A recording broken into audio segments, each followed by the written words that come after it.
to get started, I want everybody, we have a lot of new people, and I want everybody to understand who you are. So we're going to do some rapid introductions, but don't feel pressure. You don't have to be super fast if you're not a fast talker. There's no problem with that. Just say your name, how long you've been living with Parkinson's, where you live. That's really helpful for, especially with our ambassadors. We have people that are calling in from all over, and they like to connect with people who are sort of local to them. So if you can let us know where you're calling in from, that's great. How you got involved with the Phinney Foundation. Maybe your greatest challenge today of living with Parkinson's, that might be different than 10 years ago when you were diagnosed. And then maybe your greatest joy or surprise benefit that has come since your diagnosis. Okay, I'm just going to go around my screen here. So Kat, you're first up. Hi, everybody. I'm Kat Hill. I am currently in Shampooey Park in Oregon. I'm traveling around in The best name ever, Kat. I know. And let's see, I've had Parkinson's for 8 years, and I got involved with the Phinney Foundation as an ambassador, and my biggest challenge is faulty wiring in the brain, trying to organize my thoughts and retrieve them in a timely fashion. And my probably greatest joy is all of you that are here, this community, and Heather's new glasses are my greatest joy right now.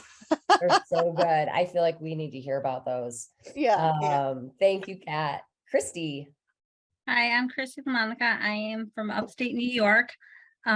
Formerly, I was diagnosed in 2020, but in reality, I know I have symptoms going back to like 2014.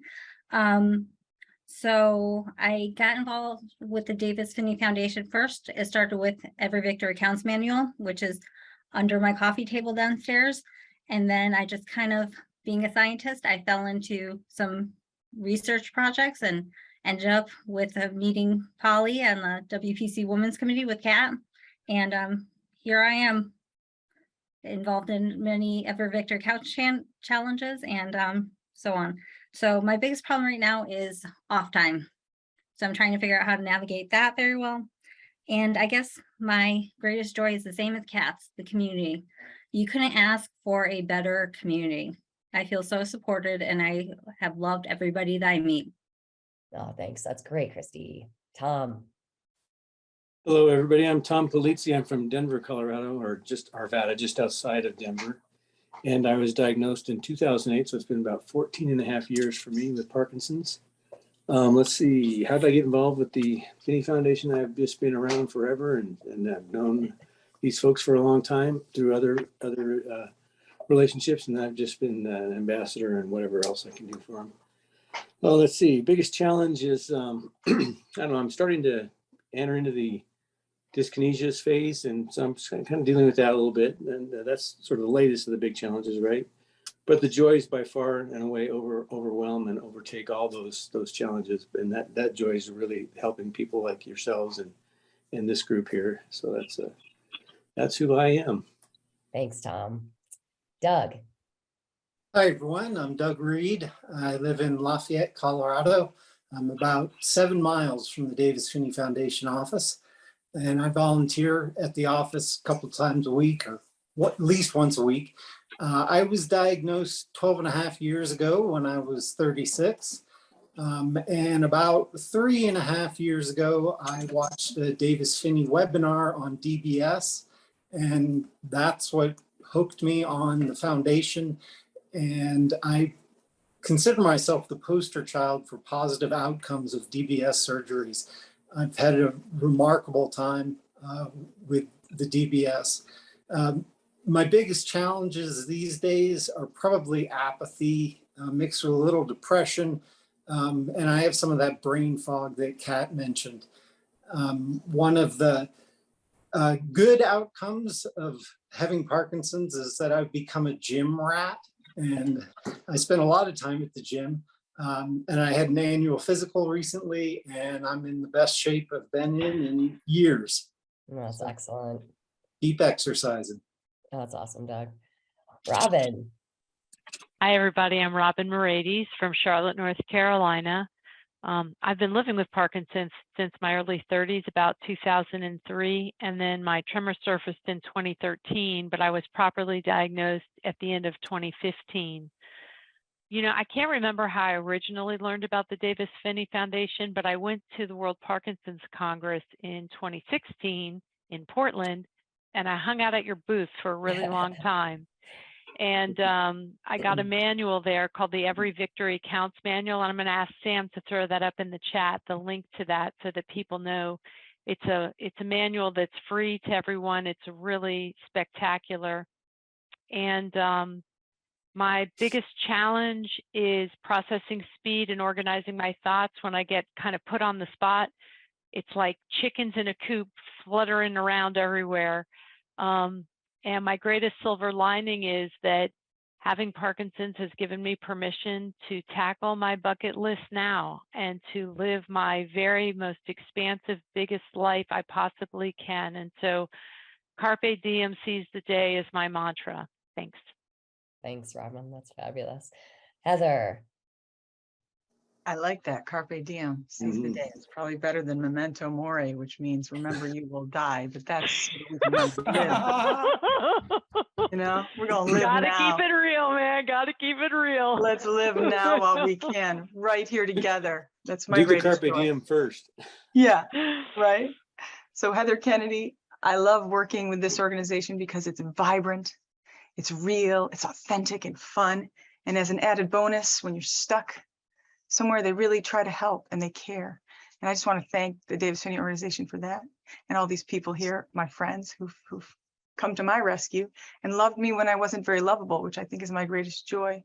To get that unconditional love is like so amazing. You know, like when we screw up and people still say, you know, it's okay. You're human. You're going to screw up. It's okay. So thanks for letting me join you today. And I write as Kathleen Kiddo and I try to do as much volunteer work as I can. So thanks. Thank you, Heather. Brian, hello. Hi, I'm Brian Reedy. I live in Southern California around Huntington Beach. I was diagnosed in 2010. I first learned about the Davis Phinney Foundation when I went to their conference in Las Vegas. And I credit that with changing my life with Parkinson's, because for the 4 or 5 years before that, I was almost on a walker and wasn't moving very well at all. And then they started talking about intensive exercise and riding bikes and what? Nobody in my area was talking like that. And then we found a physical therapist who could do that type of physical therapy, and my life changed better since then. So when they started the ambassador program and I heard about it, I jumped on it because it's like, I want to keep singing the praises that I learned from them. I'd say my biggest challenges are movement and depression.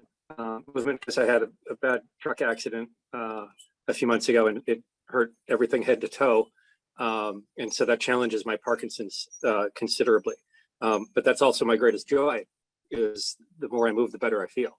So I don't let the pain win. I seek out the victories in doing things. And I'd add to that the community, because when I'm down and challenged, many of the people on this panel and many of the people within the foundation, I can talk to, and their family.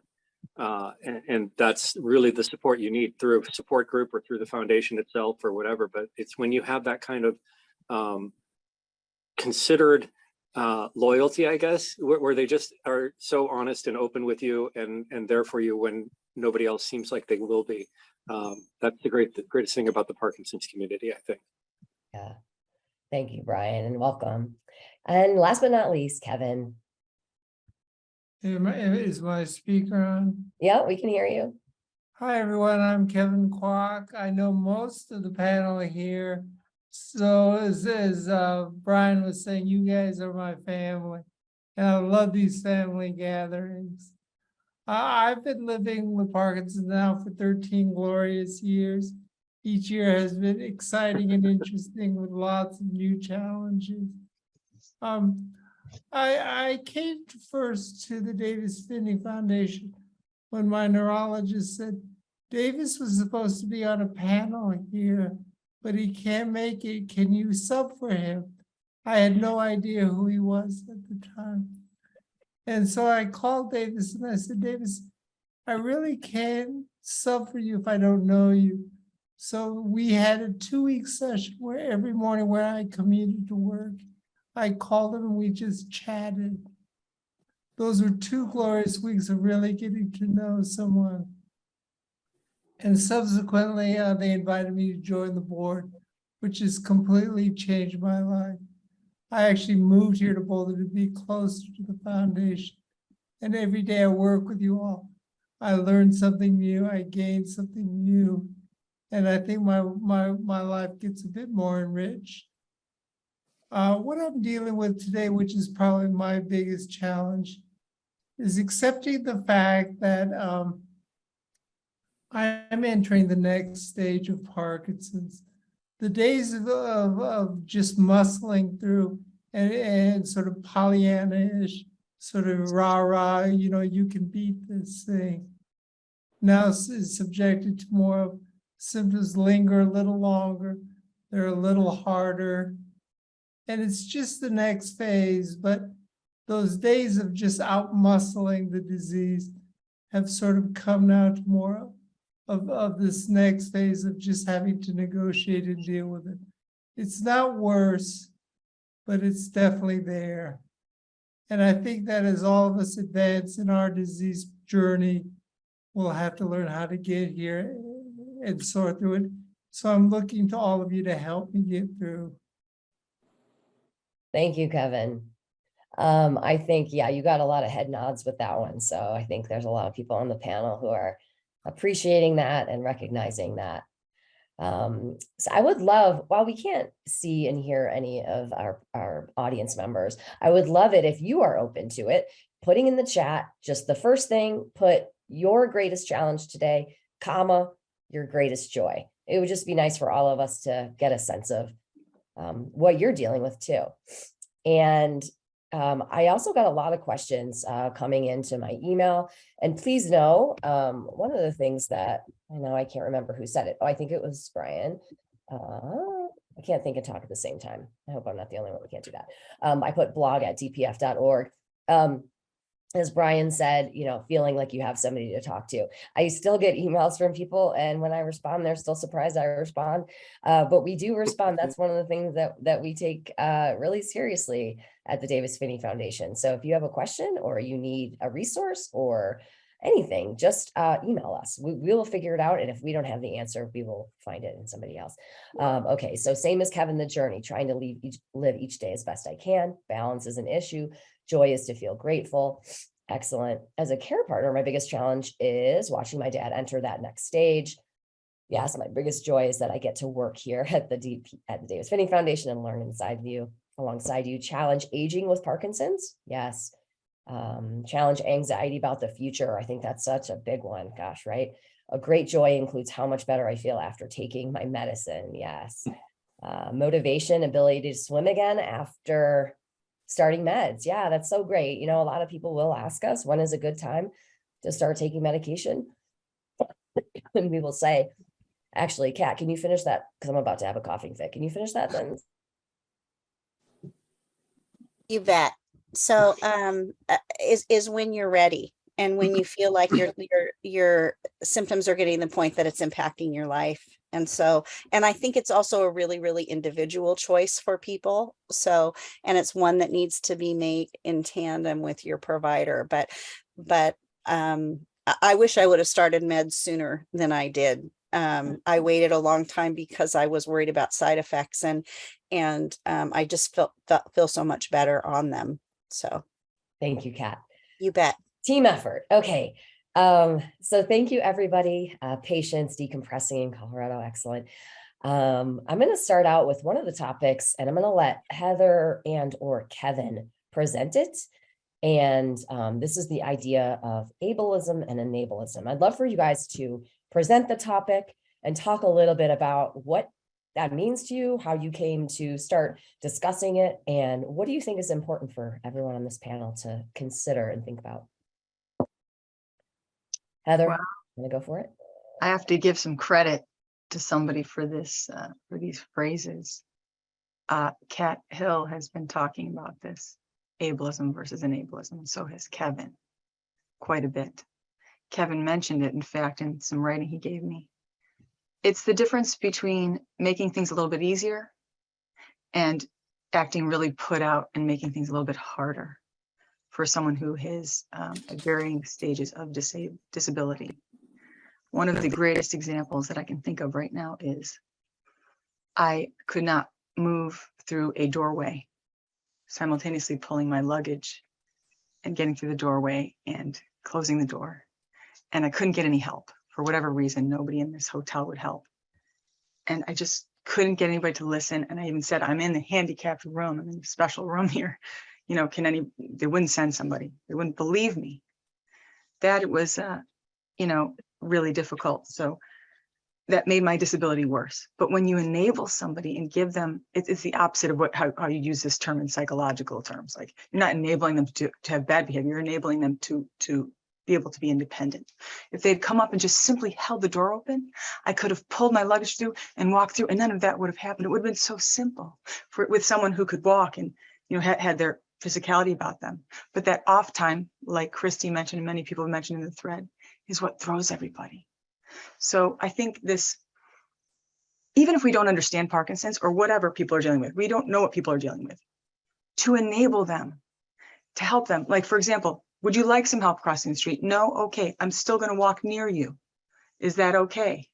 Crosses, you know, it's just enabling them. And then this disability, we can become more disabled when we are in stressful situations where nobody gets it. We feel very much alone. Like that example I just gave. What do you think, Kevin? Yeah, I've been sort of this topic of ableism and enableism is something that's been kind of on my mind quite a bit these days. You know, I always wonder, what is ableism, right? And, you know, there's the dictionary definition where it's prejudice against people who cannot do something because of a disability. Well, that's a very rich definition, because it means, one, that first you have to admit that you have a disability. And so for so many of us who go through the early stages of Parkinson's, we don't allow people to help us because we want to just sort of either deny it or blast through it. So part of and this lends to a question, I think, that someone sent in on just predictability. Well, understanding that we don't have a predictable disease is part of that understanding and admission. So part of ableism is getting comfortable with this term, are we disabled ourselves? It's not an easy term to accept. My views on this is that people, and we experience ableism both in a corporate sense and in a personal way. People, your family and friends, sometimes unconsciously practice ableism, and companies do that. Your employers can do that, and your colleagues as well. And it's never really deliberate, but it hurts. And I think coming to this understanding that it's not deliberate, it's not conscious, allows you then to think about the converse. And that is, what would you like to have? And that brings on the enableism side for me. And so I think this is a topic that, Heather, you just mentioned it. It's picking people up so that they can do it themselves versus just taking it away from them, thinking that that's a burden to them. It's something that I'm struggling with right now, of accepting help so that I can get through things. I don't mean to run on a rant on this, but I think we could spend an entire hour talking about this concept of ableism and the converse in ableism. I'm curious if others on our panel think this is similar or what their thoughts are. Just raise your hand, or Kat, Yeah, and then Tom. I'll jump in. I think part of what can be difficult for the people who love and care for us are that our symptoms are unpredictable and they're not consistent. It's frustrating for us, and I think it can be frustrating for them. And so I think kind of I'm back to that my harping on communication and me being able to say things like, it's really getting difficult for me doing X, Y, or Z, you know, opening cans, you know, with a can opener, or chopping things. Kevin, you and I both get that, the hand thing. But what I'd like to do, if you're okay with it, honey, Ken, my husband, is I'd like to be able to ask rather than you jumping in and just automatically doing it, because when it's taken away, I feel more disabled. I'd rather be able to say, honey, I'd love some help with this, or how about I do the sauteing while you do the chopping, or whatever. And we've learned that dance. I suspect we're going to learn it over and over and over again as things get more and more difficult. And I also think we need to empower the people that love and care for us, our coworkers, those to ask questions. And the phrase that I like is, how can I best support you? Because it's not saying, how can I do that for you? How can I take that away? And I'm not offended by that part. You know, here, let me do that doesn't feel as good as how can I support you right now? Those are just tools that are working for me right now. Love that. When they say, it's when they say move, step out of the way. That doesn't happen. I think that's definitely the case. You know, that this whole notion of discrimination that favors able-bodied people is what ableism is, and I think you might think of that more in terms of a professional or corporate world, but getting more in our personal lives, I mean, it definitely comes up. But I think what's helped me deal with that and manage that is just pure honesty. You know, I told everyone I knew well, not everyone I knew, but I told everyone that was important to me when I was diagnosed, and that helped set the stage for where I'd be going. And then as the kids grew up, not my kids, but my nieces and nephews, I'd tell them. And so they always knew how to see me, not necessarily be surprised by what would happen. So, and then a little bit of humor, I think, always helps that. So we were in a bike ride, myself and my buddies, and I got a flat tire. And so I hop off the bike and I'm starting to repair my tire, and they're all waiting there, you know, twiddling their thumbs, waiting there. And finally one of them goes, look, this is not the time for personal victory. Get out of the way. So it's just that kind of humor you throw into the situation, and that always helps. So that's a fun way to look at it. So yeah, I think enableism comes then from that viewpoint into more of a communicating with your loved ones, your friends, whatever, like my family here, like Kat said, and just you know, explaining to them how you'd like to deal with stuff, or what may work better for you and what may work better for them. Thank you, Tom. Christy. I've actually turned a lot of that around. And so I teach, I'm a college professor, and I go around to a lot of different classes, and I talk to different classes and teach students, like, how would you like to be, what to say to someone when you find out that they have a disease or a chronic disease. Now, get better soon. That's not the appropriate thing to say. So we talk about, like, Kat, what you're saying, how can I best help you? How can I best support you? What can I do? And I think that that's the best way to do it. I also, to a student recently in one of my lab classes, she's lacking part of her arm, and she was asking, do you think that there's something I can't do? I said, no, what do you think that you can't do? I'm not going to limit you. You're going to tell me what you need, and I will best support you throughout the semester. So I think that I'm trying to kind of spread this to everyone in my classes, in my environment, to best deal with people that have all sorts of disabilities and make them feel able, because we can do it. Love that. I just want to share this because I think it's related, and then Robin. But Sarah says, I think a big challenge many of us face is being okay letting our symptoms show. That's part of this, right? Did any of you on the panel feel this way at one time, and how did you overcome this? Robin, go. Why don't you say what you're going to say? And then I was going to respond to Sarah's question. Hi, okay. Sarah. Nice to see you again. We participated together one time in another event. but that's been my issue completely. Nobody knows I'm disabled because I wrote muscling through, out muscling. That's what Kevin said, and that's what I try to do. And in fact, you know, I have been telling people about my condition because I'm to the point where I really can't do public speaking anymore, and it's an integral part of my job.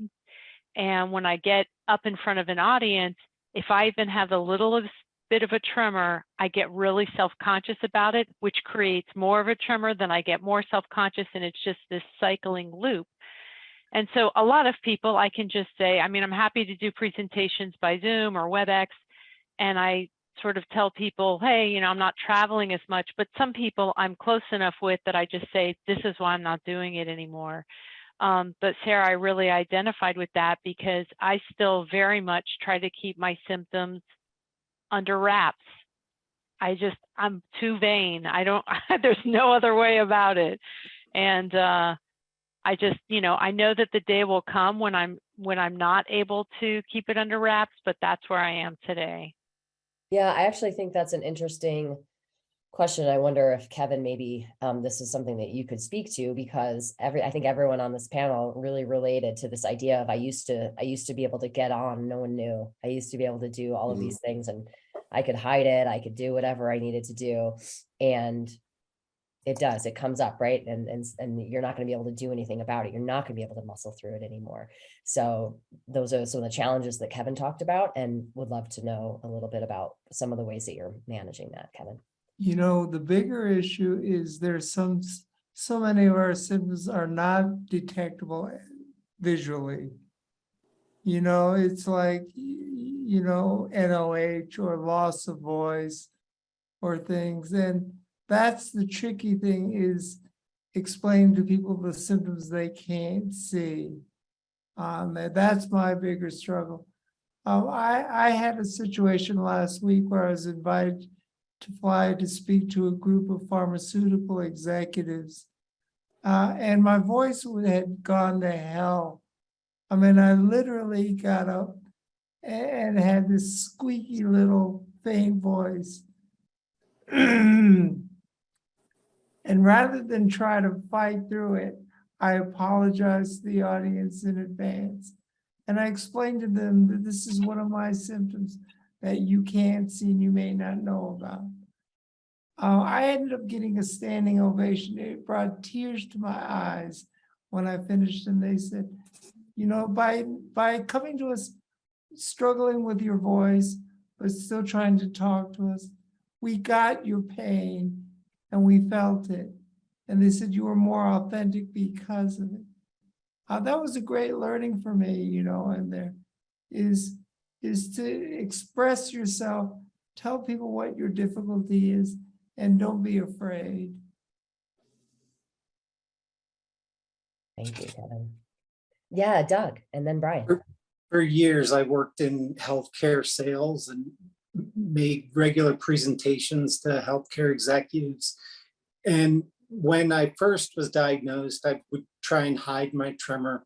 But then after taking carbidopa, levodopa for a couple of years, I became so dyskinetic that it was obvious that I had something going on when I would walk in, and I'd be a little nervous and I'd get even more dyskinetic. And I noticed when I would speak, I would become even more dyskinetic. So I was very open, and I would start my presentations with, thank you for having me here, a bit about me. I have Parkinson's disease. And because there were healthcare executives there, I think they knew a little bit more about it maybe than your average person does. But except for when I was initially diagnosed and thought I could hide things, at this point, I'm very open about it, and I want to talk about it with people. I want them to know what's going on with me, and I want to create awareness of the disease. Thank you, Brian. Yeah, I agree with that, and trying to create awareness. And when I went through a couple of years before I wasn't diagnosed, and I was a high school teacher, and there was a lot of gossip going around that, oh, he's got something really bad, he's probably dying, or just, you know, a bunch of crap. As soon as I got the diagnosis, I got up in front of the staff the first day of school, And I just said, I've got Parkinson's disease. This is what it is, but this is not going to limit me as this and this. And then I just cut jokes left and right. And the staff came up to me, many members of the staff came up afterwards and said, you know, that's the best way to approach this thing. And then I did that with my students. I made jokes because I had to. I'm in front of the classroom and I get a leg tremor that it's vibrating the whole room. And I just make jokes about it and we'd move on. And I tell the kids if they made a really good joke, I'd give them extra credit, which went too far because their jokes were really bad. But you just incorporate it into your living and you find more joy, I think, in working with it than hiding it and having the stories go the other way. So I find the openness really worked for me. And I was able to teach for 3 more years and I had tremendous support.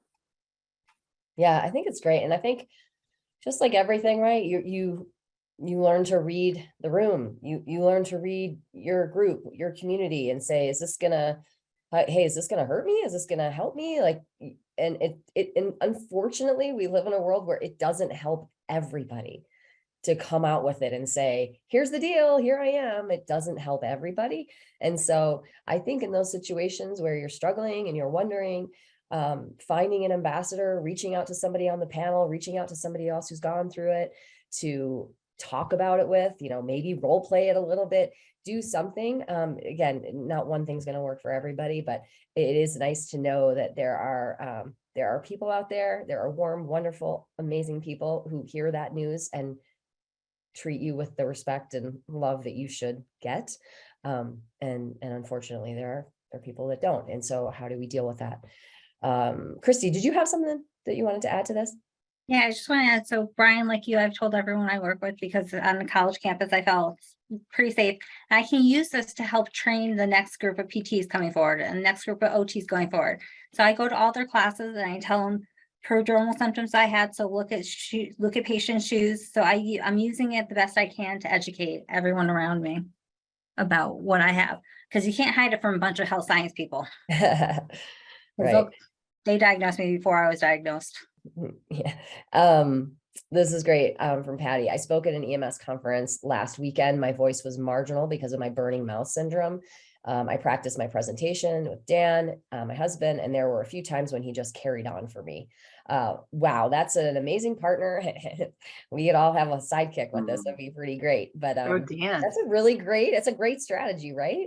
Yeah, Dan is quite an amazing care partner. So yay, Dan, good job. So one of the questions that I got really dovetails well with this, and I think this is something that y'all are going to be able to respond to. So someone wrote in and said, when you're feeling strong and you feel like you have control of everything, and then you find out you don't, what do you do with that anger and that sadness? What do you do with it? Chocolate ice cream. I was waiting for that. Peanut M&Ms. It's part of the human experience. You know, I don't think it's unique to people with Parkinson's. I mean, there were plenty of times, you know, it sucks. It just does. And darn, and let's be sad and angry, and then let's move on, you know, then let's get over the hump and go back at it. I don't know. I don't have any magic answers to that one, because it's just all a big roller coaster ride, right? For all of us. So, and I was going to tack on to that there's no way out but through. Denying the feelings doesn't make them go away. And so, you know, when they come up, for me, when they come up, I just feel them if I'm in an appropriate place to feel them. And this is a funny story. One night a few months ago, I was having a real problem with the coordination of my fingers, and I dropped my cooking utensil or my knife or whatever it was. And my partner has never seen me do this. I picked it up off the floor and I threw it across the room into the sink, and I screamed the only expletive that works in that situation, which is a 4-letter word that starts with F. And now, had you been a fly on the wall, I mean, Bill was like, oh my God. I was just so frustrated. And I had a good laugh about it. I told my neurologist and we just started cracking up.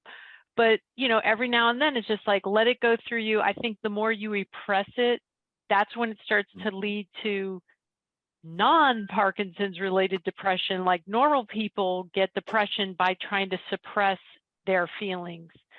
So I just try to experience it, move through it, and move on. And I love what Kat said about it's part of the human experience, and everybody is going through some version of something as they age in their life with all kinds of life experiences. It just happens to be the one we're going through.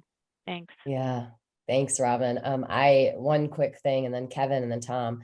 One of the best pieces of advice I got, and I don't always follow it, so I'm not pretending like I know what I'm doing, but was give yourself a timer, set the timer for, you're allowed to be mad for 5 minutes. You're allowed to be, mad and rant for 10 minutes. Timer goes off, done, over, move on. It's not yours anymore. And it's actually really helpful when I remember to do it. But that, again, that's a human thing, right? This isn't something that's just for people with Parkinson's. So thank you that. Okay, Kevin, and then Doug, I think, or Tom and then Doug. One of the things that I learned a great lesson from were my old martial arts instructors. They used to say things to me that I would never really understand until 5-10 years later. But the one thing they once told me was, in order to be a great practitioner of karate, you must first learn to lose control in order to gain control. And that's something that really, at the time when they said that, I was like, yeah, okay, I get it. But it's taken me years to really understand that. Losing control to gain control. And I think that this art of ultimately relinquishing control is actually a way that we can come to grips with our Parkinson's even better. I mean, I apply this mostly to sports. I'm a very stiff skier, and they said you gotta let go and just let it happen. I find that same way in the professional world. I used to be a controller that wanted to control everything. But when you do that, you somehow miss out on things. So to answer that question, if you can just sort of accept the fact that control is no longer your realm, you might actually find that it's very relieving. Enough of that confusion thought. Thanks, Kevin. Tom. Yeah, that's good, Kevin. I recall Davis said once, living with Parkinson's takes courage, and living well with Parkinson's takes that much more. And I thought about that, especially the other day. I got an email from somebody who wrote in through the website, and a woman was talking about how she's had Parkinson's for quite a while. And though recently she said, I'm scared. And she was scared about not knowing her future. And she wanted to know if she could talk sometime. I said, sure. When I responded back to her, I invited all the other Colorado-based ambassadors to comment. And the comments flooded through about her bravery and her courage to reach out to us. I thought, that's really an enabling thing. So, I guess the message that I always send to people from this site and this pulpit is reach out, ask us for help. We're here to help you, all of us in this group, and I'm sure everybody else. So just thought that tied in nicely with what we talked about here so far. Love that, Tom. Thank you. And thank you for doing that for the person who wrote in. Okay, Doug and then Heather. Heather can go first. She had her hand raised before. You go ahead, Doug. I want to hear what you have to say. Can I call a timeout? How do you make your hands go up like that? There's a little guy that says reaction. Okay. Thank you. I was just going to echo a little bit of what Kat said about chocolate ice cream. When something gets me down, I immediately try to do something that I enjoy, that makes me happy, whether it's going on YouTube and finding a clip from a comedian that I know will make me laugh. But I also try to remember my gratitudes and the things that I'm grateful for. Life can always be a heck of a lot worse than it is. And just kind of keeps me grounded and keeps me centered. Thank you, Doug. Heather. Yeah, like Rule 62. Hey, so I was thinking about service and support But before I get there, I have to box it out. I have to scream and stomp and get mercurial. And I'm going to throw everybody into the volcano. Everybody gets to burn because, you know, I'm upset because Parkinson's and poor me. And I go through this whole thing. It's kind of like the first thing that I do is like volcano, throwing people into the volcano. And the second thing that I do is, you know, oh, maybe I overreact just a little time. And then the third thing I do is I go, wow, it's not about me. We have a bigger thing at play here. We're together for an amazing thing that we're doing to sort of just bring information in the best way we know how. We're all doing the best we can with whatever resources we have. So, and like someone just said here, things can be a lot worse. Ain't that the truth? I had a party when I found out it was Parkinson's. It could have been MSA, ALS. I mean, there's so many other things. And when you have this disease, lastly, we find out what everybody else is suffering from. We get to hear it, whether we like it or not. But what's cool about that is we're not alone. And here we are again, you know. I don't even know if I answered the question. I got so excited to be here. You did. What is Rule 62 from? Oh, it's about not taking ourselves too seriously. It's from another book. Oh, okay. I just love it. Joking. I And probably would call it like rule, 6.2 or something. I almost always get it right, but not quite right. So. yeah, just like, let's have some fun. You know. Kevin, did you have your hand? Were you raising your hand or no? No, I was just scratching my head. Okay. So I want to take a couple of minutes here and let's see. You need to accept that like other life challenges, you will have relatives or friends who cannot cope or still be able to accompany through life. Forgive them and move on. Yes. Okay. What book has Rule 62 in it? May I? This is a reference to recovery. I'm in recovery. So just to put it out there, that just simply means, in my case, I don't drink alcohol anymore because it doesn't go well with my meds and it never ends up well for me. Yeah. So. Okay. So I'm going to, we have a bunch of questions that came in and I want to just kind of honor the people who wrote in questions. And I just want to, we'll do some rapid fire and then also people who have other questions can throw them in the chat. So a lot of these are just a couple of comments, and then some of them are just really practical questions that maybe one or two of you have an idea of what you could do. I do want to say that I'm not going, yes, that is actually one of the questions I'm going to ask Kevin. But I do want to mention that I'm not going to answer any of the medication questions just because it's just such a big thing and nobody on this panel is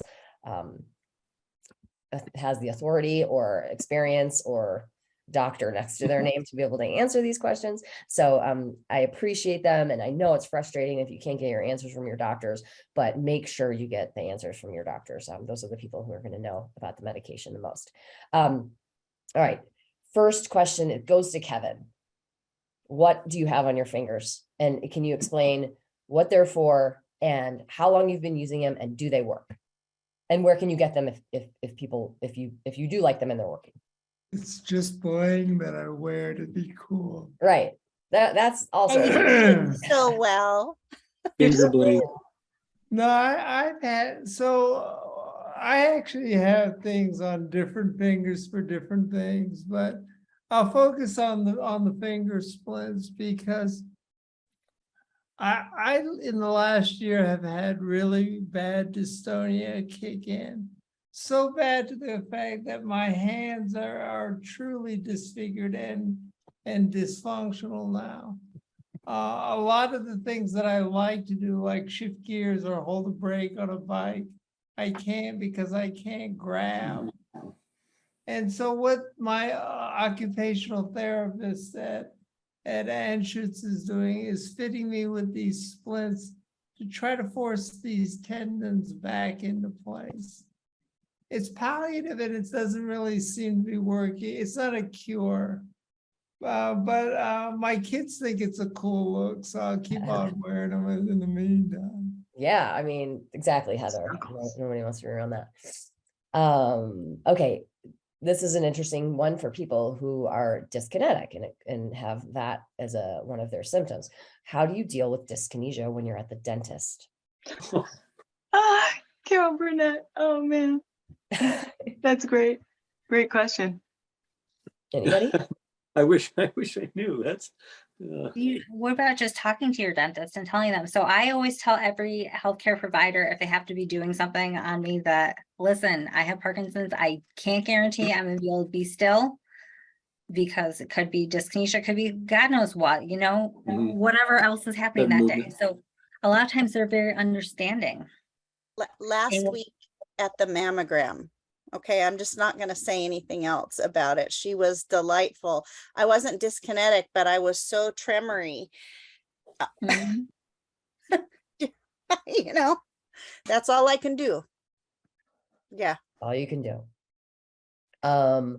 Let's see. Does anybody have any suggestions about special cushions to help to make sleeping more comfortable?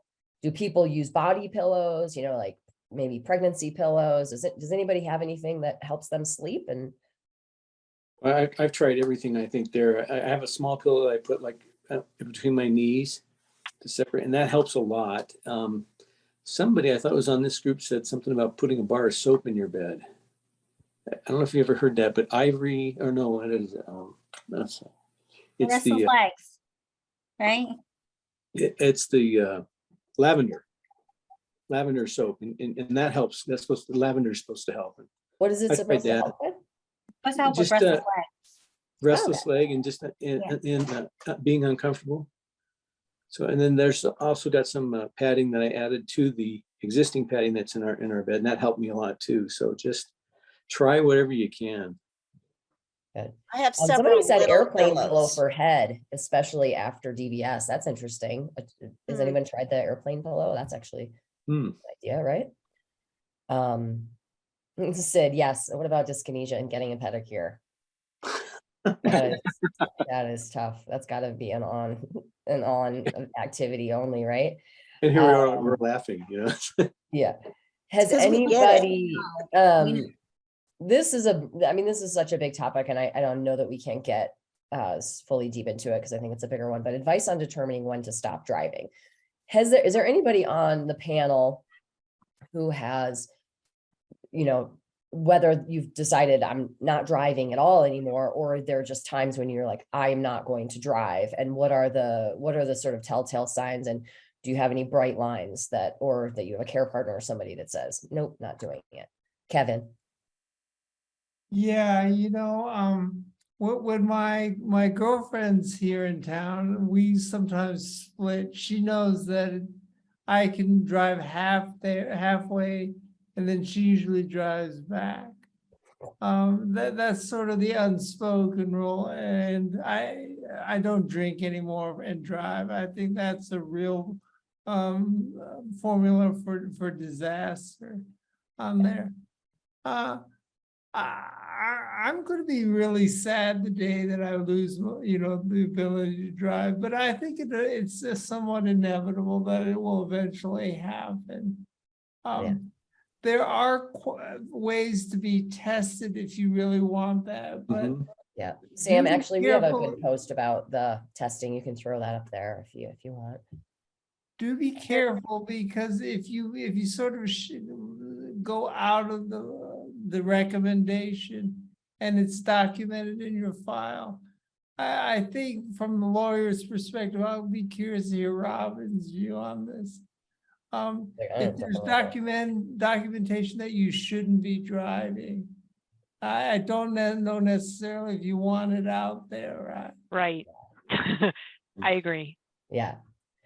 Heather, you have your hand raised.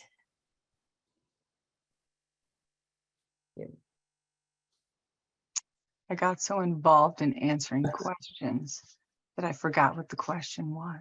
Oh, okay. I'm going to blame it on Parkinson's. Okay. Brain fog.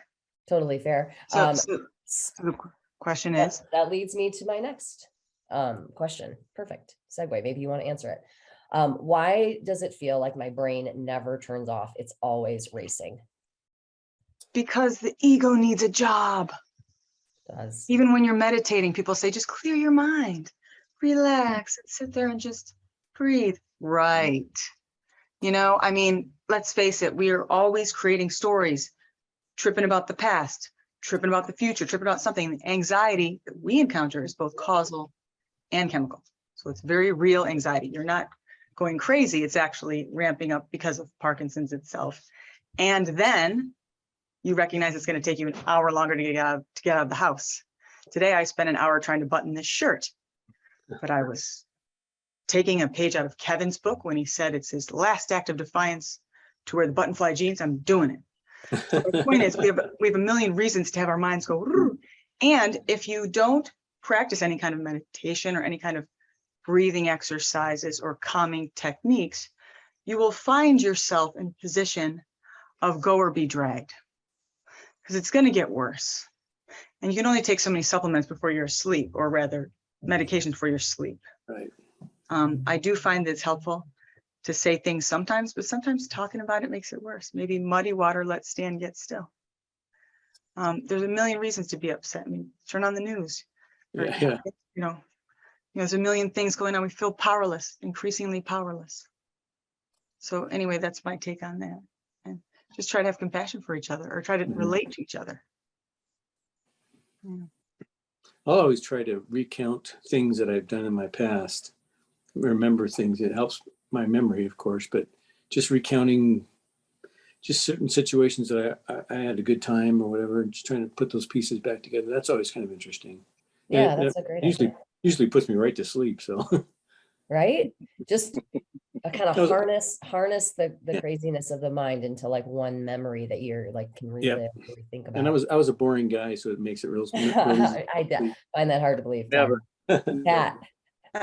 I just also want to say, I know that when I was on the agonists, I had much more trouble sleeping, and I had some other side effects with them. Once I shifted off of the agonists, it helped my sleep some, not all the time, but I think it may also be something that you may want to try tweaking with your provider about meds that might help if you have that option.